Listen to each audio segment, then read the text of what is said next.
Hi, welcome to my channel Arabic Lingo, where we will learn Egyptian Arabic today. As we know, Egyptian Arabic is the most common type of Arabic that is spoken.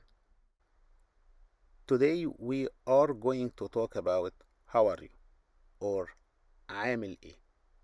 عامل إيه is a word you can say it depend on the situation in front of you. So if someone asks me about how are you, عامل إيه, or how you doing, عامل إيه, or how is life with you, عامل إيه. So depend on the situation, you will say it the word. So it's many different words in English. You can say it with the same one word in Arabic, عامل إيه.